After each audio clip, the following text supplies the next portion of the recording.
첫 번째 이슈, 돈 버는 사람만 버는 시장인가요? 뜨거운 단타의 광풍 속에 우리는 어디에 초점을 맞춰야 될지 이야기 나눠보도록 하겠습니다. 자, 요즘 시장이요. 천하제일 단타 대회 뭐 이런 느낌이 들 정도로 국내 시장의 단타가 굉장히 뜨거운 광풍을 몰고 있습니다. 코로나19, 엠폭스 이런 테마들도 굉장히 빠르게 수남매가 돌았고요. 지금 뭐 불특정 투기적 수요가 많아지고 있는데 이주연 대표님께서 이걸 좀 정리해 주시면 좋을 것 같아요. 네. 일단은 지금 이번 주 중심 또 어떤 테마들이 조금 뜨거웠나요? 이번 주에는 말씀하셨다시피 뭐 엠폭스나 이런 코로나 테마 관련 종목들 굉장히 좀 강한 모습들 보였었고요. 사실 변동성은 상당히 크죠. 근데 일단은 이번 주 상반기 월화수 한 요 정도에는 좀 코로나 관련 종목들이 굉장히 강했었고요. 그리고 또 이번 주 내내 강했던 게 전기차 화재 테마입니다. 오늘 장 초반에도 좀 긍정적인 모습들 나왔었는데 일단 어제 뭐 테슬라가 이제 사고로 인해서 뭐 화재가 발생을 했다 이런 전기차 화재 이슈가 지속이 되면서 관련 종목들은 계속해서 좀 상승 탄력을 받고 있는 모습들 좀 보이고 있습니다.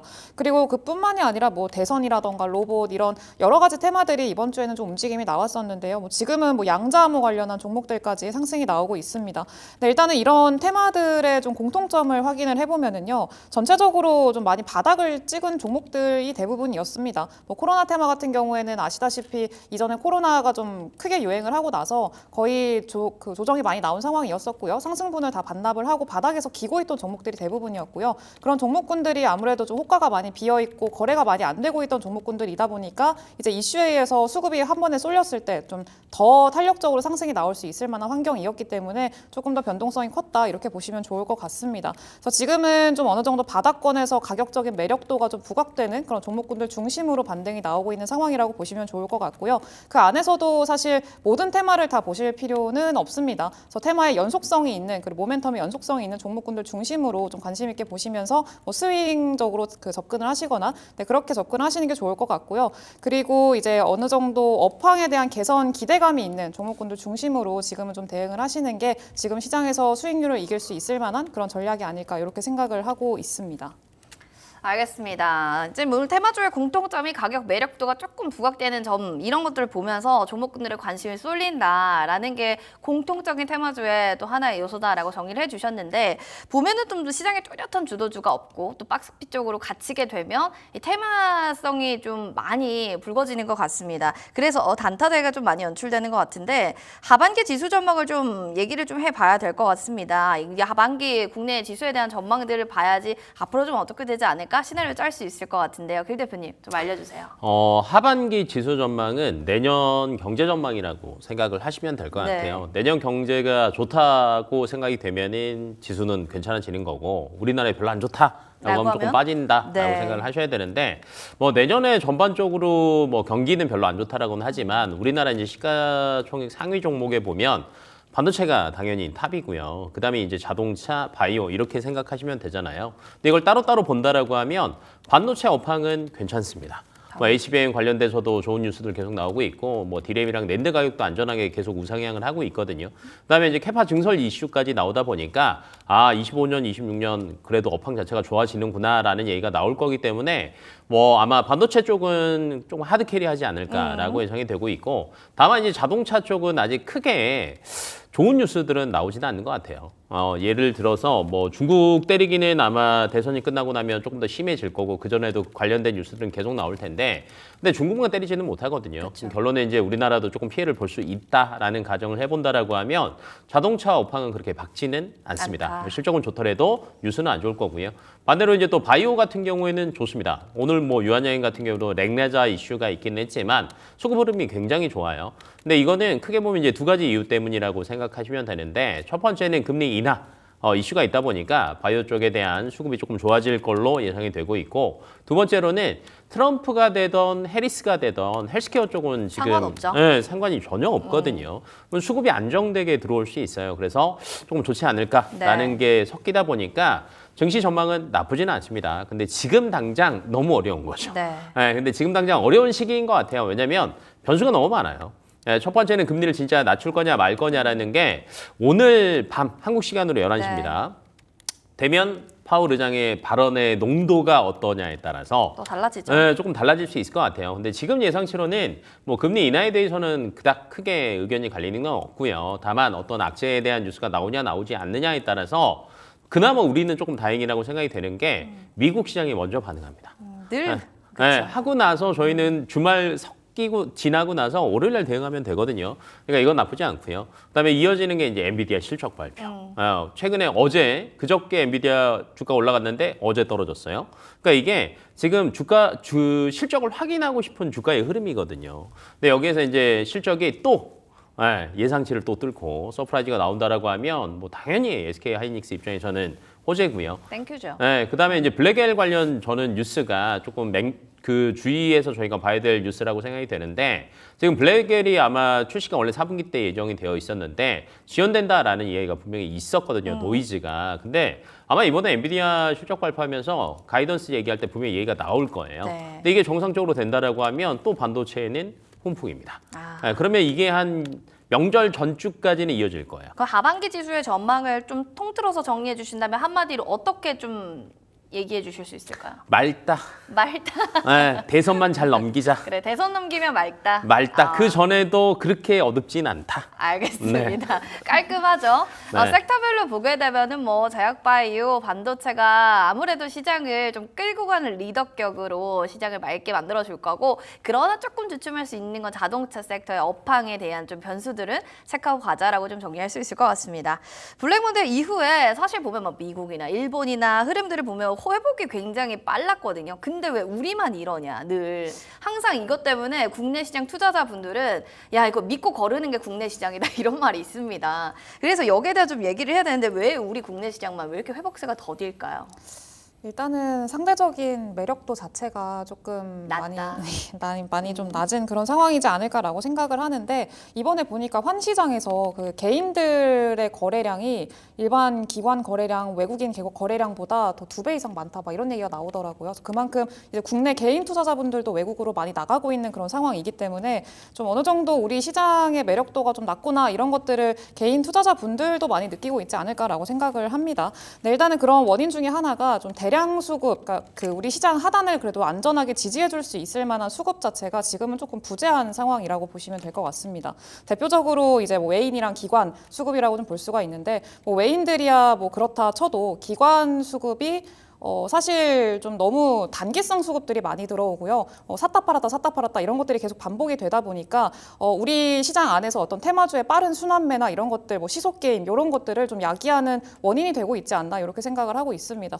기존에는 뭐 사실 어떤 업종이 한 뭐 관심이 쏠렸다, 좋은 호재가 나왔다 그러면은 여기에 수급이 확 쏠렸다가 또 다른 호재가 나오면은 그쪽에서도 또 이제 올라오고 이런 식으로 좀 같이 올라와야 되는데 이쪽이 올라가면 여기는 또 빠지고 이쪽이 또 올라가면 또 여기 또 빠지고 이게 계속 반복이 되다 보니까 전체적으로 상승으로 끌어올릴 수 있을 만한 힘 자체가 좀 많이 약하다라고 판단을 하고 있습니다. 근데 이런 수급들이 그래도 안정적으로 꾸준히 들어와주기 위해서는 단기적으로 봤을 때는 그래도 이 금투세 관련한 좀 노이즈들이 어느 정도 해결이 돼야 되지 않을까라고 생각을 하고 있고요.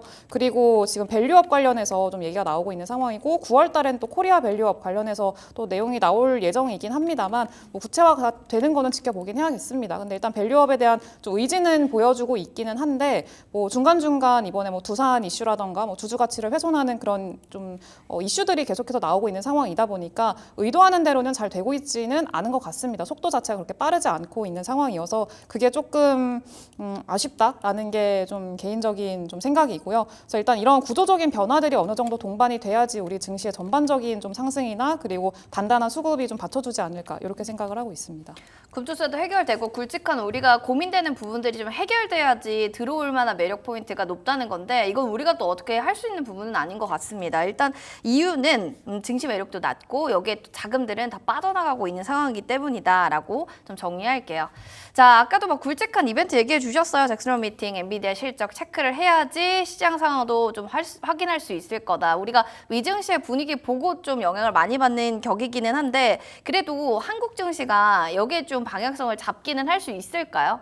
뭐 아까 예측 시나리오는 살짝 얘기는 해주셨지만 조금 더 덧붙여 주신다면? 잡아야죠. 왜냐면 이제 가장 큰 흐름이라고 생각하시면 될 것 같고 지금 뭐 글로벌 기업들이 정말 많죠. 뭐 그쵸. 미국, 뭐 우리나라, 뭐 여러 증시가 있겠지만 그 중에서도 가장 관심을 많이 받는 건 저는 엔비디아 같아요. 네, 결론은 엔비디아 제품 나머지 빅테크 기업들이 다 갖다 쓰잖아요. 그러니까 지금 전체 매출에서 차지하는 비중도 빅테크 기업들이 한 40% 정도 되거든요. 네. 엔비디아 매출에. 근데 이 지금 2분기 실적 발표 뭐 MS도 그렇고 아마존, 애플 다 메타 뭐 이렇게 실적 발표했는데 여기서도 항상 미국 기업들은 이제 포워드 가이던스로 네. 또 얘기를 하고 앞으로 투자 방향도 설정을 하잖아요. 근데 얘기가 나왔던 게 더 하겠다라고 했어요.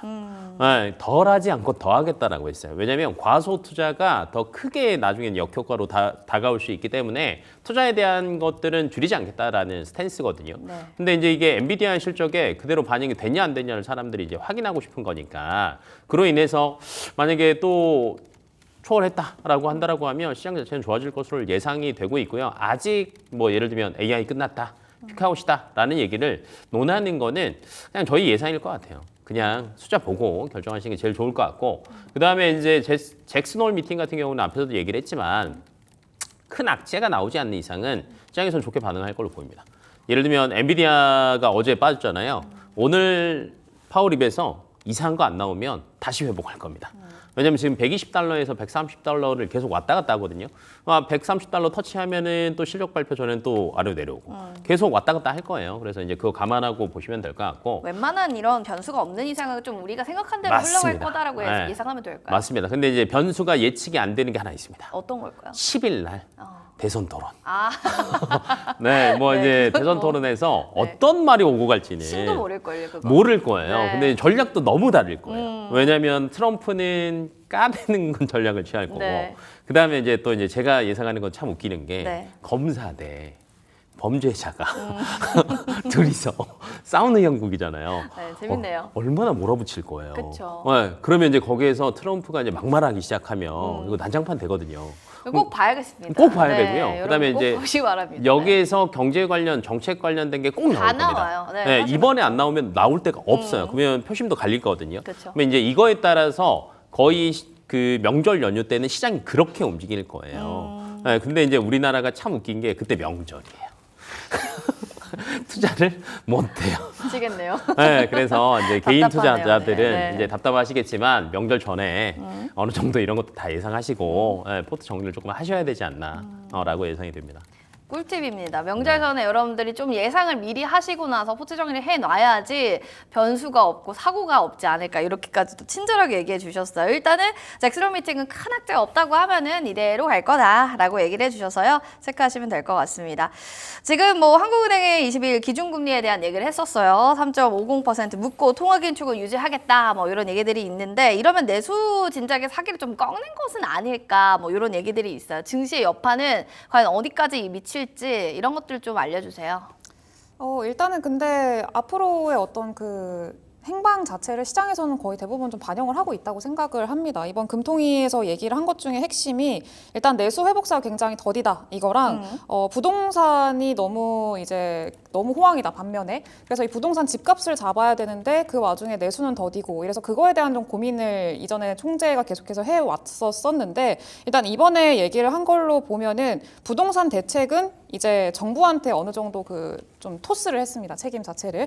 그래서 이제 이 부동산에 대한 가격이 계속해서 올라가는 게 문제였고 이걸 잡기 위해서 금리 인하를 좀 섣부르게 할 수가 없다라는 게 기존의 스탠스였었는데 근데 뭐 사실 내수가 너무 부진하기 때문에 내수 부진한 거는 그래도 어느 정도 잡아야 되는데 지금 부동산 대책을 이제 정부가 내놨잖아요. 부동산 공급 대책을 내놨기 때문에 그걸로 인해서 그래도 어느 정도 좀 해결을 하면은 되지 않을까 뭐 이런 이야기들이 좀 나왔었습니다. 그래서 어제 그래서 일단은 좀 사실 어제 총재가 얘기한 내용들을 보면은 상당히 집값 좀 얘기만 몇 네, 번을 했는지 맞아요. 모르겠어요. 부동산에 그쵸? 좀 많이 좀 치중이 돼 있는 상황이었었고, 근데 사실 그 부동산 문제를 본인이라고 하긴 좀 그렇지만, 네. 네, 그쪽에서 해결할 수는 없는 문제이기 때문에 일단은 정부한테 좀 토스를 한 그런 모양새였다라고 보시면 좋을 것 같고요. 어쨌든 간에 전체적인 내용을 좀 축약을 하면은 금리 인하 할 거다 이거였습니다. 그래서 어쨌든 우리 시장은 좀 금리 인하를 다음 금통위 때는 할 거라고 좀 예상을 하고 있는 상황이기 때문에 일단은 시장에서는 그렇게 크게 어떤 좀 뭐 변동성이나 이런 것들은 좀 제한적일 거라고 예상을 하고 있고요. 네. 그래서 일단은 그런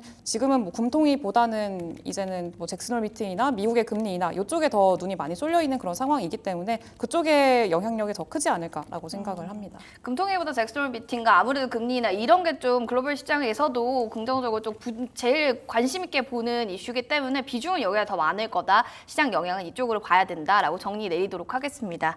자, 그럼 이어서 오늘 마감 전에 담아볼 테마주가 있다면 뭐가 있을까? 이지현 대표님의 픽을 한번 보도록 하겠습니다. 관련주 화면으로 만나보시죠.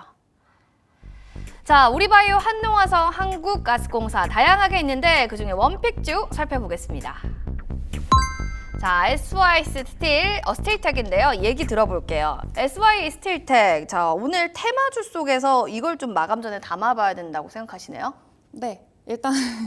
일단은 제가 앞서서도 테마의 지속성이 굉장히 중요하다고 말씀을 네. 드렸었는데 일단은 지금 시장에서 테마의 어떤 지속성이 좀 강력하게 있는 그런 테마가 뭘까라고 한다면은 역시나 대선밖에 없습니다. 지금 좀 가장 좀 대두되고 있는 테마라고 한다면은 근데 지금 그동안에는 해리스가 사실 당선 가능성이 굉장히 높게 점쳐지면서 해리스 트레이드가 조금 시장에서는 우위를 점하는 그런 모습들이 보였었고요. 반면에 트럼프 트레이드 관련한 종목군들은 많이 부진한 모습들 보였었습니다. 근데 이제 그 케네디가 조금 변수로 작용을 하고 있잖아요. 네, 그러면서 이제 트럼프에 대한 어떤 좀 당선 가능성이 조금 올라가고 있는 상황이고 그 미국의 그 베팅 사이트들 보면은 트럼프 당선 확률을 더 높게 점치고 있습니다. 지금은 그러니까 해리스를 역전한 거죠. 그래서 일단 그런 것들로 봤을 때는 기존에 좀 눌려 있던 그런 트럼프 트레이드 관련한 종목군들이 조금 반등을 해줄 수 있을 거라고 생각을 하고 있는 그런 상황이고요. 물론 이거는 앞서서도 그 대표님께서 말씀하셨던 대로 9월 10일에 대선 토론이 있기 때문에 그 전까지는 어느 정도 변동성을 좀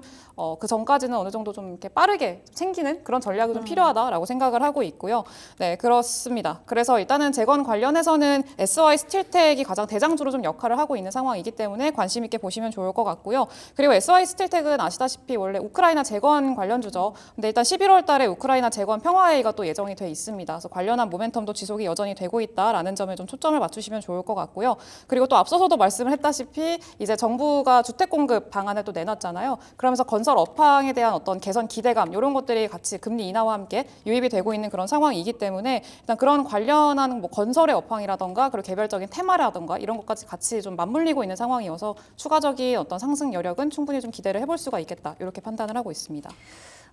재건 관련주로서 SY 스틸텍 얘기를 해주셨고 정부 주택 공급 방안의 테마에 좀 맞물리기 때문에 이때가 포인트로 짧게 볼 수 있는 건 아닌가 이런 얘기 해주셨어요. 잘 살펴보시기 바랍니다.